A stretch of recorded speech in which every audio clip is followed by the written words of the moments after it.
Guys, there might be no bigger influencer in the veteran community than Jocko Willink, but is he just an internet tough guy, or does he have some advice for the rest of us regular folks?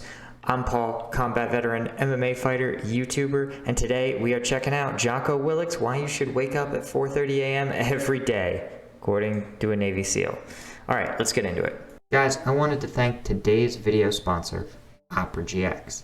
Opera GX is the browser built from the ground up for gaming. It has all sorts of features that make the gaming experience so much better. First, it has the GX control panel. The GX control panel allows us to manage how much of our rig and network's resources the browser is allowed to take up. The Hot Tabs killer lets us manage the CPU and RAM usage of all the different tabs we have open. So even if you like to keep your tabs open, they won't draw on your CPU resources. The network limiter lets us do the same thing. It caps the amount of network resources that the browser is allowed to take up. This is great because obviously when I'm streaming on Twitch and when my wife also works using my same internet connection, we need to manage our bandwidth. So having a browser that I can just cap it makes a huge difference. It also allows us to put hard limits on the amount of RAM the browser uses and the amount of CPU resources, all of which let our machines focus in on the gaming and streaming experience. The browser integrates with a lot of our favorite social media apps. You can see it. I have it partnered with my Instagram. I also have it linked to my Discord and my Twitch. So now I can stay abreast of everything happening on Twitch. I can also see all the updates from the MHGR Discord. I can also scroll through my Instagram updates and check my DMs. It also has the GX Corner. The GX Corner is your one-stop shop for gaming news. You can see it has a calendar of all the upcoming releases.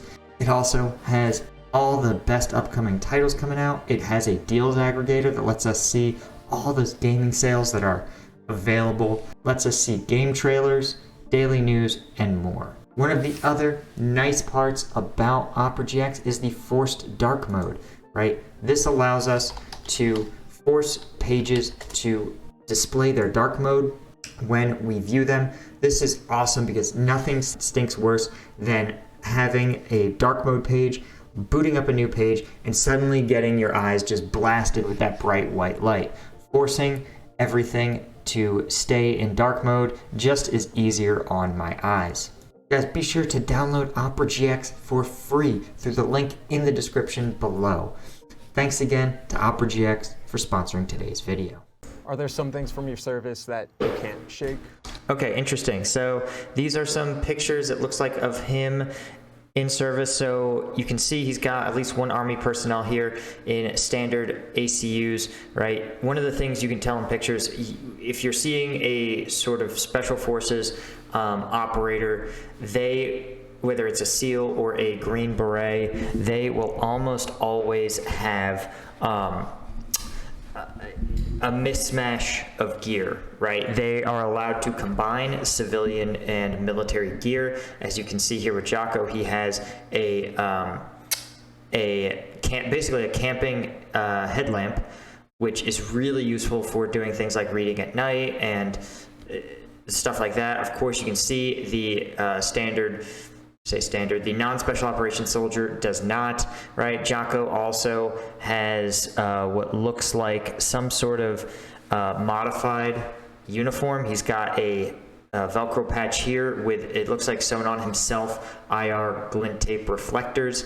There were a lot of manufacturing defects in the early ACU uniform what this soldier is wearing, and so a lot of special operations forces preferred the older combat tested gear. You can see this guy here, you're like, oh, he's another special operations guy. No, I think he's an interpreter because he is unarmed, he doesn't have any communications gear or magazines, and so I'm going to place his deployment probably 2006-7, between 2006 and 2009 is my guess. So for example, you still wake up at 4:30 in the morning to go work out. What was it about your time in the SEALs that you wanted to keep these habits up?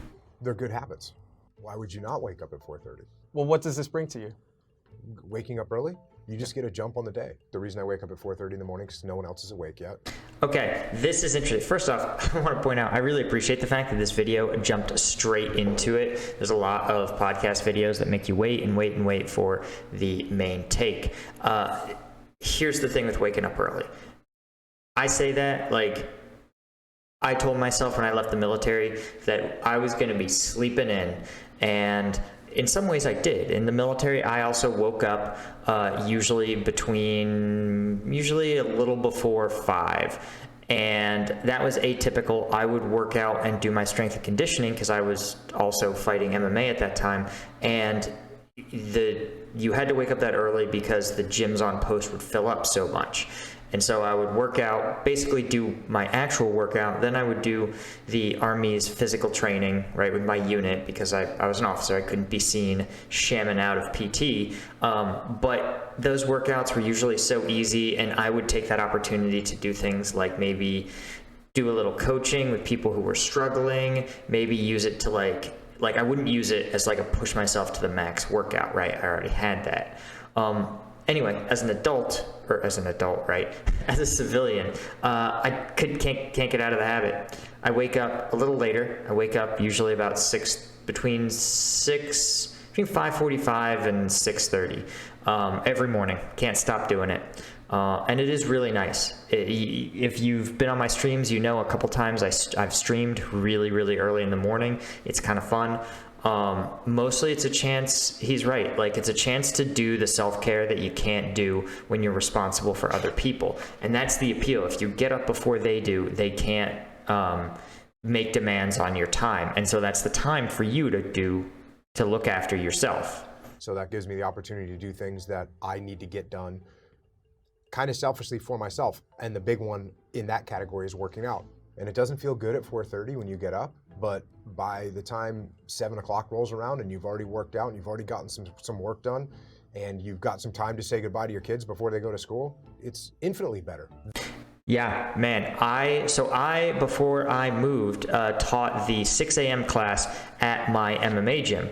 And, obviously I don't fight anymore, but I still do Brazilian Jiu-Jitsu a lot. And I was the instructor of the 6:30 a.m. class.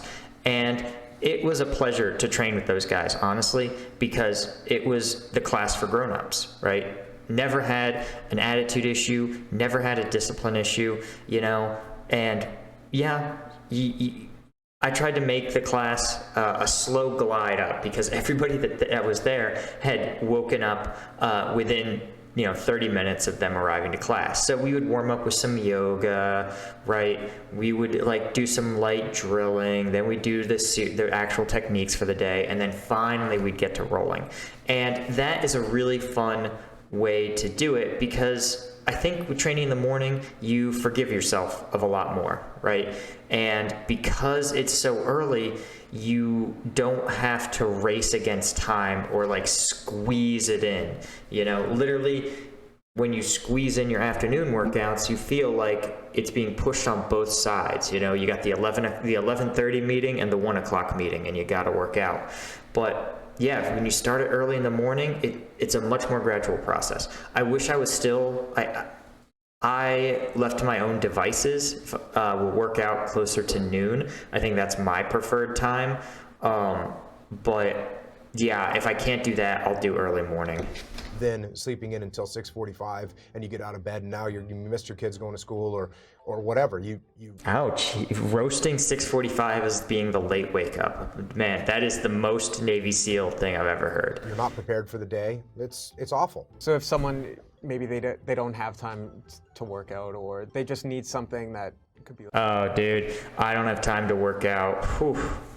Okay, I want to hear Jocko's take on this. like a quick fix. Is there something that you recommend? Oh yeah, workouts don't have to take a long time. Workouts can be very quick.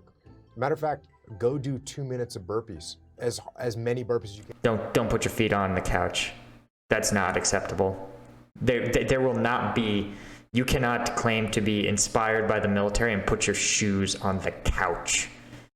And in 2 minutes or 4 minutes or 6 minutes, go and sprint Go and do anything very intensely for a short period of time, and you'll get great benefit out of it. Yeah, this is one of my pet peeves actually, is when I go to the gym, the work rate of everyone, not everyone else there, but kind of everyone else there. Not I have like a jiu-jitsu gym that I train at, and then just a gym near my house where I just kind of lift. And the work rate of the people at the gym where it's just lifting drives me bananas. If I'm there, I have exactly what I want to do, and I'm going to tackle each of those tasks one after the other, right? The number of people who play on their phone, update their Instagram, do a Snapchat between sets on the bench. I've seen people literally not leave the bench and get maybe 5 sets in my entire workout. But the nice thing is I'm out the door in 40 minutes. Something I'm sure you hear a lot is 4:30, like this either just can't fit into my schedule, or if I'm going to be realistic, I'm probably not going to wake up at 4:30. What do you tell people who say that? Yeah, and there's people that work night shifts, and there's people that it's unhealthy for them. They can't fall. It's like, no, be healthy, get enough sleep. But first of all, wake up at the same time every day. And Whoa, what is this nuanced take? Yeah, he's absolutely correct. And there's a lot of research now that says that there's a big part of your sleep schedule is actually genetic. So Jocko is obviously a early riser, but I would suspect that Jocko Willink probably goes to bed at around 8:30 p.m. My old man is like that. Dude wakes up at 5 no matter what, but he is turning in at 9, sometimes at 8:30, and respect to him. That's what his genetic programming has for him. He did it in college. Did I get that gene? Not like he got it, but I still got it in my own right. I still wake up early. I still like getting after it first thing, and I don't really like staying up late. Again, 6:30. I'm getting after it, so I'm in bed by 10:30. So you should listen to your body, and you should do what you need to do to care for it, which in his case, like you said, get the sleep you need. Absolutely. if you pick that time and you start waking up at the same time every day, that's very good for you. It doesn't have to be 4:30. It could be 6:30. It could be 7. I don't know what your personal schedule is, but find out a time, pick it, set it, stick to it, and maintain that schedule, and that's going to end up better for you. I recommend it's earlier. I recommend that you go to bed earlier, because what are you doing at night most of the time? Most of the time at night, you're not working on anything super productive. You're just winding down and watching stupid YouTube videos or surfing Ouch. Hey, my job is YouTube videos, sir. the internet, reading clickbait stories, right? Don't do that. Instead, go to sleep and then wake up early. Could you explain that? Yeah, he's right. And, one of the things that people forget is, as you go to bed, right, your pre-bed activities are really important. The term is sleep hygiene. And sleep hygiene, military and civilian, is essential to getting a restful night's sleep. What does sleep hygiene mean? Well, like Jocko talks about, it means going to bed at the same time every day, certainly. But it also means that you don't engage in certain behaviors that are detrimental to sleep. So staring at blue light is a big one, but also watching and engaging with highly emotional content, honestly, on the internet is terrible for your sleep, right? And the problem is that you watch, let's say, a Netflix drama. Well, the drama's job is to increase your level of anxiety for the characters. You're supposed to be invested in what's happening to them. But the problem is that you can't go from this heightened state of anxiety or excitement and then suddenly drop off a cliff and go to bed. The same thing happens when you scroll through any sort of social media that's designed for engagement. It's going to feed you topics that will incite an emotion, right? Yeah, the dog. Everyone loves the Instagram reel dog vids, but we're honest. There's always going to be highly charged emotional news or personal anecdotes or things you don't want to see, and the platforms know this. They know that they need to get you worked up for this content to improve their engagement. But going to bed after reading a tweet that just enrages you, or some trash clickbait article that's like super salacious, that's not going to put you in an emotional state. You want to downshift from your day and coast to sleep. That's what sleep hygiene is about. It's also the things he talked about: going to bed at the same time every day, not drinking alcohol is another big one. That notion of discipline equals freedom. If you want more freedom in your life, you have to have more discipline. If you don't have any discipline, you'll end up with absolutely no freedom. You'll end up being a slave to other people that boss you around. There's all kinds of problems that can occur if you don't have discipline in your life. And the more discipline you have, the more freedom you're going to have. So, I mean, I think this is true, certainly, and older philosophers talk about being a slave to your appetites is how they used to phrase it.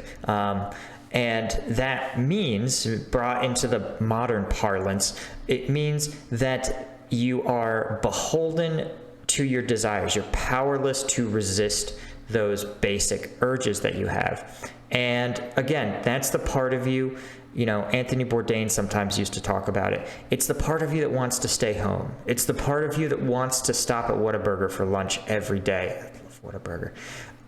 It's the part of you that just doesn't want to work out today, right? And that voice exists in all of us. It's the part that makes you want to just, when your spouse or your kids do something, you just want to yell at them. And you have to have discipline to resist those things, right? Because while they happen, right, you can't allow them to consume your life. And we've all seen people who have allowed any vice, any impulse to consume their whole lives, right? And so unless you exercise the discipline, that gives you the choice, right? Some people have no choice. If you have no discipline or no willpower, then you will do whatever your impulse is. That would be someone who's like a hardcore drug addict, right? They don't have any freedom. They must feed their habit, and they have no other choice. No choice they can make can go against it, right?